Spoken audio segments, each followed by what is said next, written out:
Hello, innovators. I'm Todd Weyandt, and welcome to the Bridging the Gap podcast sponsored by Applied Software. You're invited to join our MEP and construction innovation adventure with a mission to propel this great industry forward. My guest today is Mike Merrill. He is the chief evangelist and co-founder of WorkMax, and also the host of the Mobile Workforce podcast, which is centered around conversations with experts that have been where you are and made it to the other side. He has an extensive career in helping to push the construction industry forward.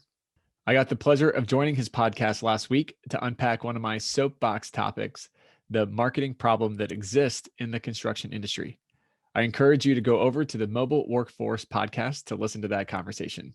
And now let's jump into part 2 of that conversation with Mike.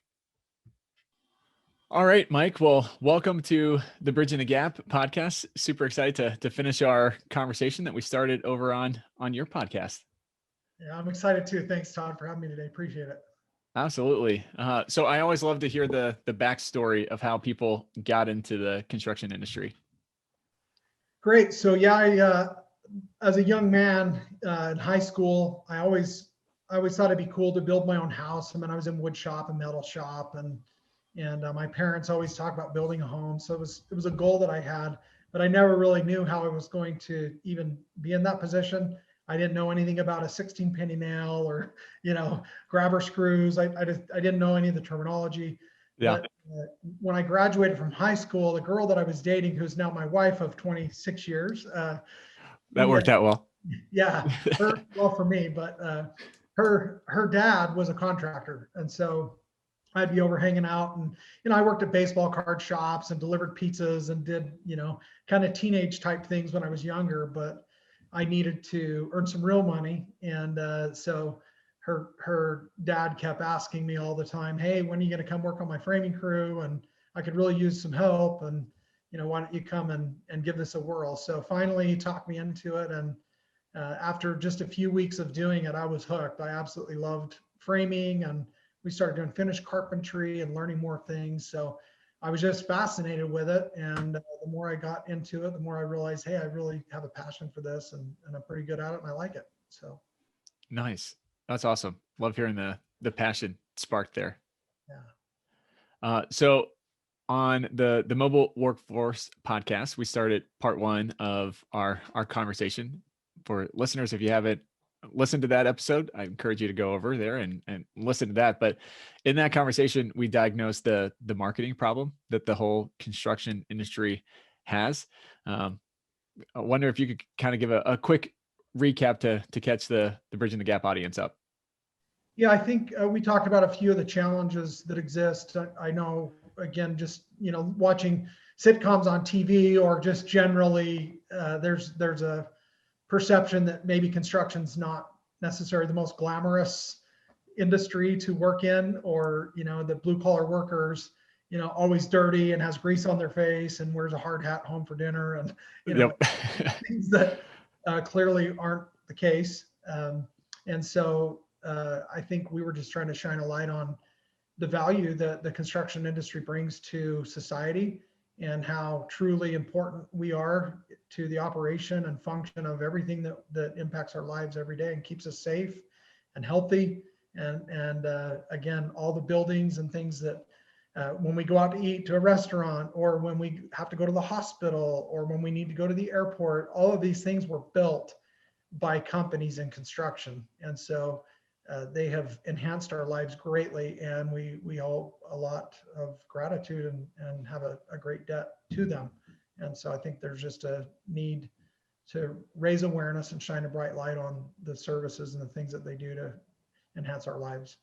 Yeah, absolutely. I think you summed it up there well. There's not an aspect of life that construction really hasn't impacted and touched when you stop and think about it, that everything that there is has been built by somebody. Yeah, that's right. So you asked me this question in a way on the first part of the conversation, but would love to hear your take on it as well. Do you think that the perception and marketing problem exists for those just outside the industry, or is there a gap for those inside the industry as well?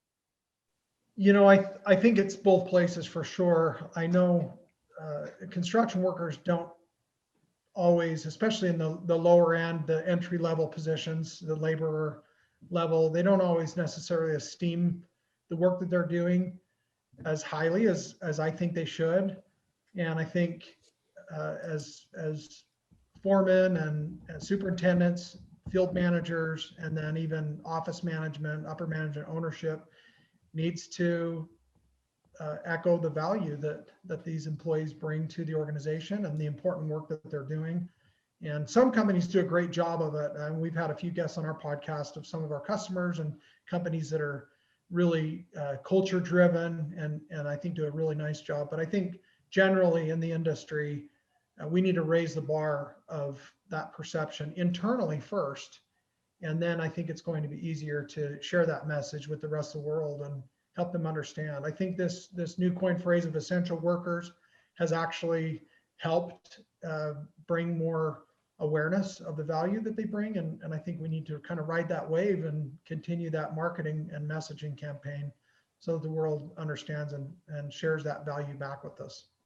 Yeah, interesting. So you mentioned something in the first part of that answer of the laborers kind of don't esteem to have it as a career, maybe. Why do you think that that's the case? I think in this day and age of technology, a lot of people think, there's easier ways to make fast money.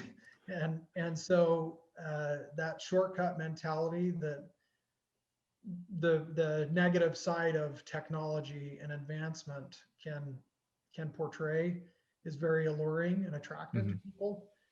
I think we all want to be more efficient in anything that we're doing, but efficiency doesn't mean shortcut. To me, those are two different things. How would you define efficiency then? Well, I think efficiency is spending less time and resources doing an equal or better quality job on something. Yeah. I like that. I agree with that for sure. From your experience in construction, how have you seen this marketing and perception gap that exists really play out in real life? Well, I think, as a young contractor, way back in the day when I first got into business, before we started our software for construction company, 18 years ago now, it's been a long time, but I spent about 10 years in the trades and as a general contractor. I almost wore it as a badge of honor that I didn't ever have to market. It was all word of mouth, and yeah, I was proud of that, and it kept me really busy. However, sometimes that didn't serve me either, because if you're giving somebody a really good deal and they're telling their friend or their sibling or someone else, you may get locked into that same kind of preferred pricing, and it kind of lowers the value of what you're able to provide. So if I was able to market that better to the broader market and to those that needed the types of buildings and homes that I was doing, I probably could have been more successful and been more profitable in that. So it's not always better to keep doing what you're doing because you believe it's working.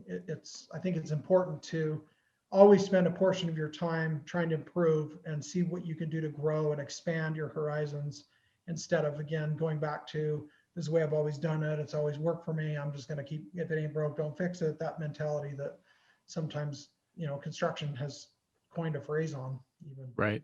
Yeah, absolutely.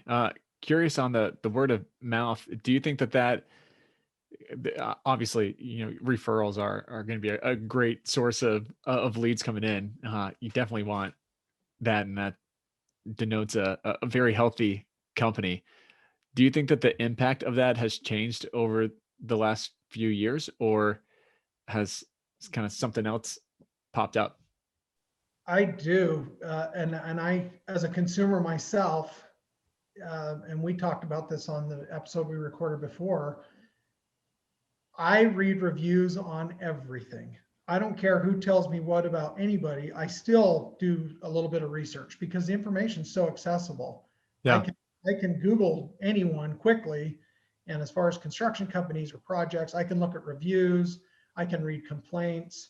So I can just kind of watch for those warning signs and those things to be aware of. And so it's the same if you're buying a pair of headphones. You may look on eBay, you may look on classifieds. you're looking for sales, you look for coupon codes. So maybe, any other way you're trying to find a deal, because that information is so accessible, I think that people are going to look online anyway. So even if somebody says they're great, but if I can't find you anywhere and you don't have a website or, places documented that I can take a virtual tour of, or other ways that I can get confidence, I'm probably going to go somewhere else where I can get that. Yeah. Yeah, absolutely. So from your vantage point, what kind of process should really be put in place and implemented to help overcome this perception problem? Well, I think it really does start internally within our organizations with the employees and that team culture. I think, employees, again, I used to wear the tattered Levi's with holes in them, in and out of the trailer every day. And, I didn't necessarily always dress as appropriately as I could have. So I think just our overall perception of people would be raised if they didn't look quite as tattered out there on the job sites. And so, maybe raising the bar of how we portray ourselves out there. Um, I think that would be a great start for companies to start elevating the level of perception of them. Yeah, I'm curious with that because, I think of construction as taking a lot of pride in their work. You drive by a building with somebody that worked on that job site, and they're going to point out, "Hey, I worked on that. I helped build that." Do you, where's the disconnect with maybe on the appearance for your example on where's that disconnect come in with taking pride in appearance versus pride and actually building and what you did? Well, I think, I had a baseball coach that used to say, if you want to play like a baseball player, you got to dress like one. And he meant it. I mean, he wanted you to look sharp. Yeah, And if you take a ground ball in an ugly way, or your forms doesn't look right, or the perception of your performance could look worse than it really was.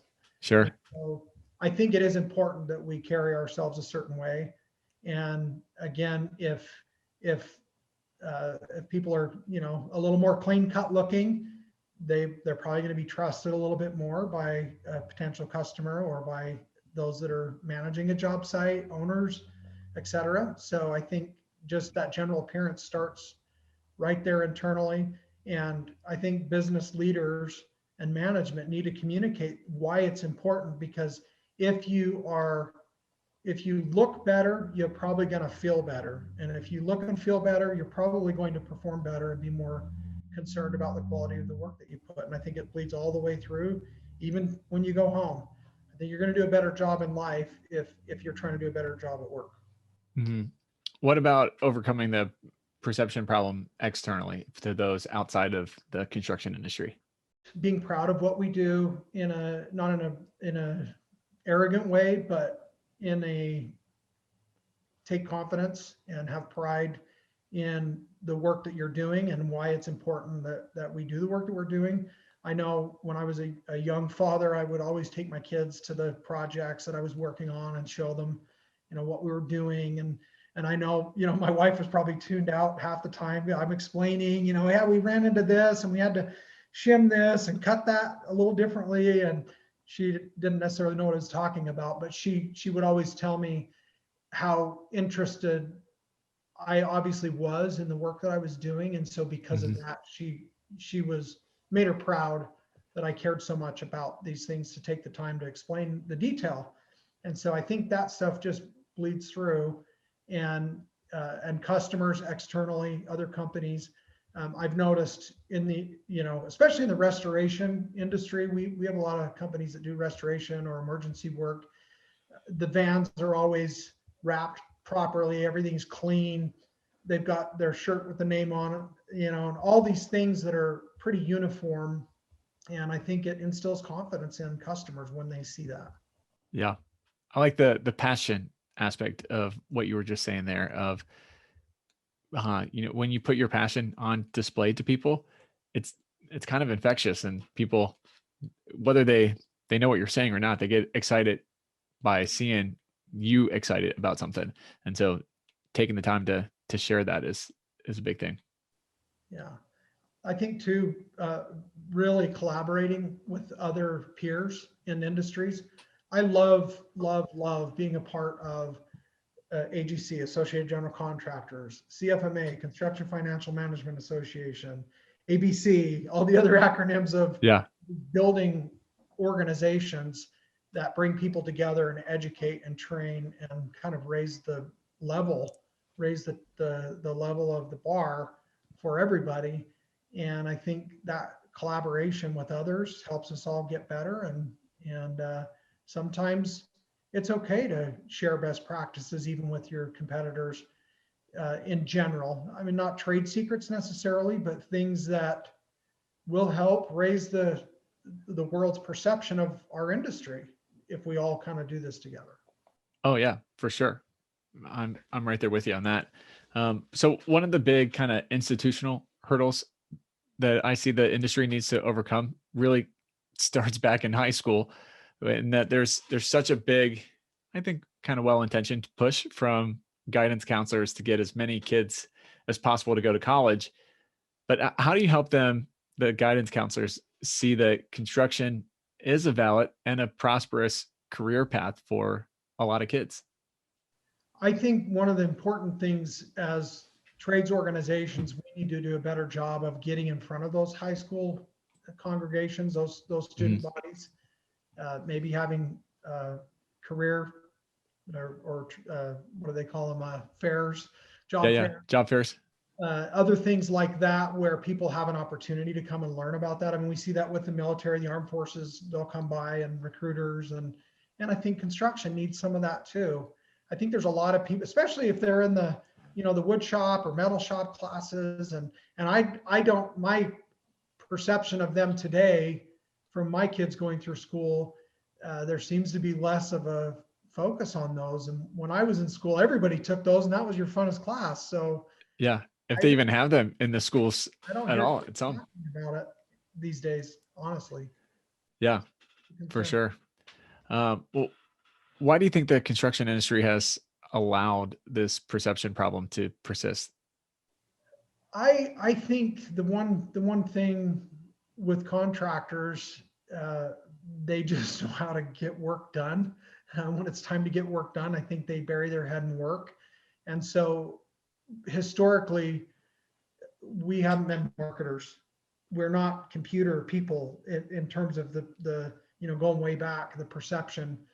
Software being adopted by construction is now really important and critical to compete. But 10 or 15 or 20 years ago, that just wasn't the same as it is now. Mobile technology has opened the floodgates to all of that and made it critical. If you're going to be competitive, you have to have mobile solutions and live field data and cloud-based solutions with dashboards and instant visibility from multiple people. Those things are becoming a requirement if you're going to not only thrive but survive. So I think that part's getting better, but I think there's still a gap from a marketing perspective in the construction industry. Yeah. So how do you go about changing that mindset? It's a pretty radical mindset shift. Yeah, it is. I think, you've kind of mentioned here, and we talked about before, starting that conversation, just opening that dialogue where we're actively participating in communication of this and sharing best practices. I think, again, social media or LinkedIn or advertising on those, Facebook ads. I mean, I get them all the time for all kinds of things and services, and your roof might have a leak and you don't know who to call, and the ad pops up. You might try, you're going to look at the reviews and all these other things, but you might purchase services or materials or a project by somebody through those mediums. So those didn't exist 15 years ago or 10. So it's just new. And we've got to do a better job educating and having those conversations. And I think, again, those user conferences, a lot of them are virtual right now, and hopefully we'll get back to the in-person stuff. But I think where people are taking classes and comparing notes and having forums where they're communicating of these things is a critical piece that we need to do a better job of. Those leaders that have already figured this stuff out, I hope that they will continue to step up and share that with others so that they can get the good word out and again, raise the level and the bar for all of us. Yeah. So is it more important to get everybody bought in to everybody's a marketer, or just build out better, more robust marketing departments within the construction firms? Well, I think kind of like we were saying earlier, starting the conversation with everybody, and then like you said previously, just starting with something. Let's look at where we're good and see if we can improve that. But then let's try something new and additional that Mhm. we're not currently doing and focus on that. Invest extra time, energy, and resources into making that successful. And if we put enough of an emphasis on that, hey, this is where the bus is headed, and you're on or off the bus kind of an approach, I think we'll see companies make those changes that maybe they never thought were possible previously. Yeah. Yeah, absolutely. Uh, what kind of impact do you see it having on the skilled labor shortage and by it, the marketing gap? I think it's huge because again, I just think without that awareness, I mean, an analogy I can bring up, and I hate to bring up 9/11, but I have to be completely honest. I will never, ever in my life look at or feel the same way about a first responder because of that experience. I Mm, just have respect. And for sure. I did before, but it wasn't the same. And the military, you know, they can have my first class ticket if I get an upgrade, if they're getting on an airplane I'm on. Yeah. Because of course, I mean, that's just how I feel about it. And it's because of those tragedies and those challenges that brought that to my attention and made me feel differently about it. And so I Hmm. think,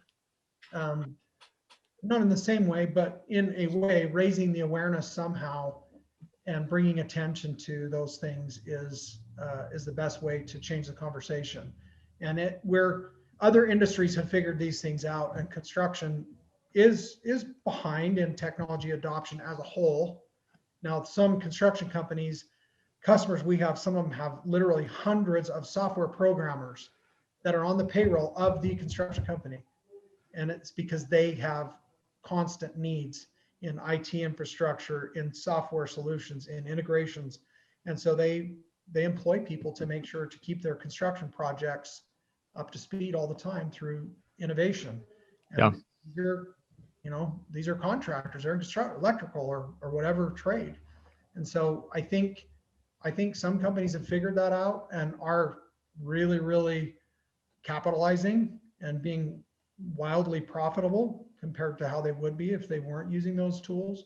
But Hmm. for the little guy that you know barely has a website up and doesn't hasn't done these things, I think back to your question, pick something and really, really put a big focus on it and then measure that improvement. You can't manage what you don't measure. So measure those results and then figure out how you can expand it and make that better. And I think you'll be well on your way and sold on the idea that this is a gap. And as more companies start to do this, it's going to force others to get on the train that is really going to lead us all to a better place. Yeah.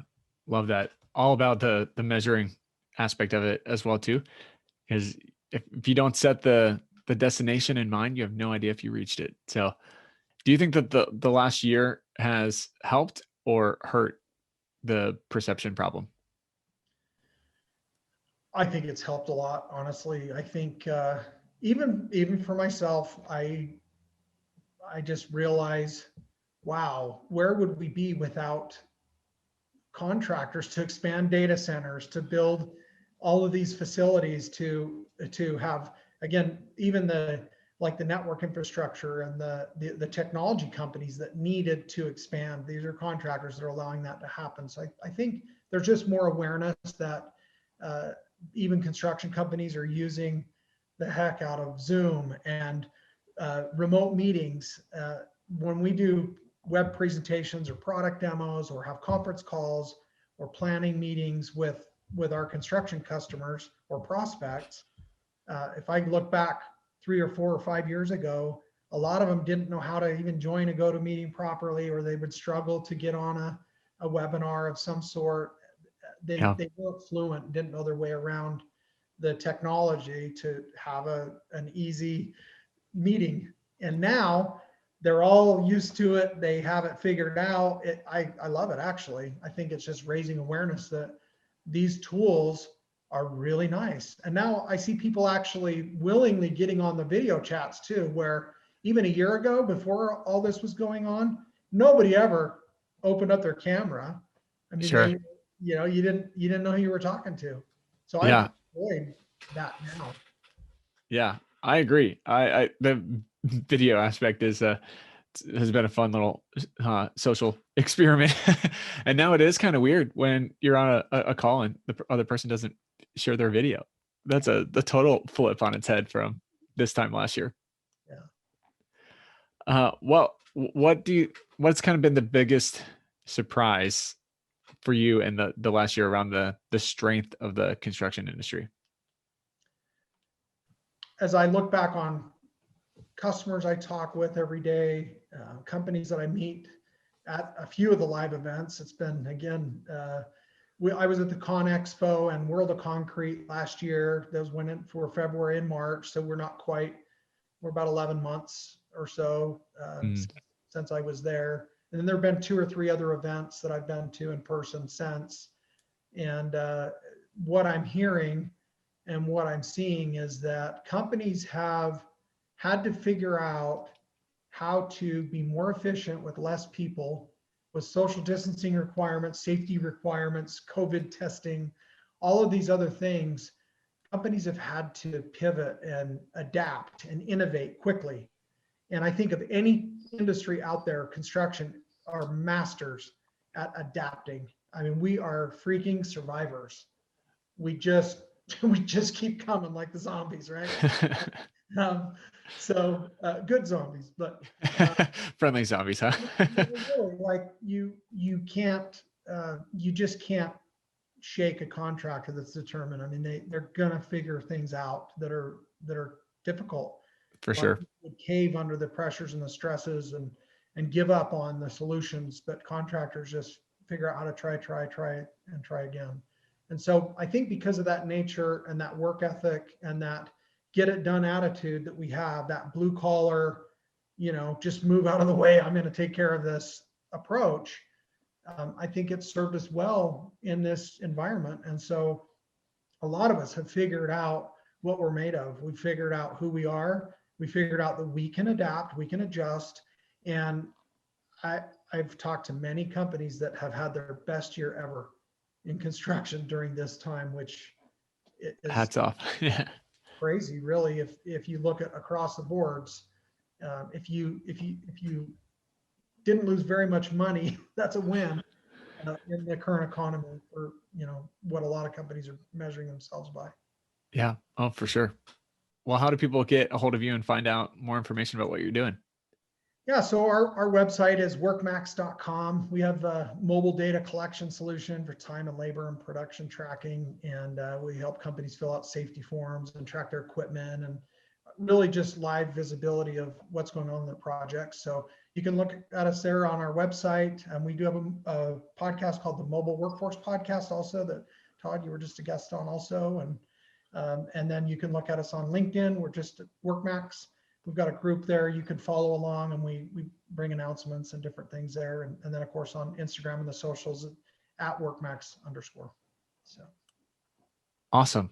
Last question. What does innovation mean to you?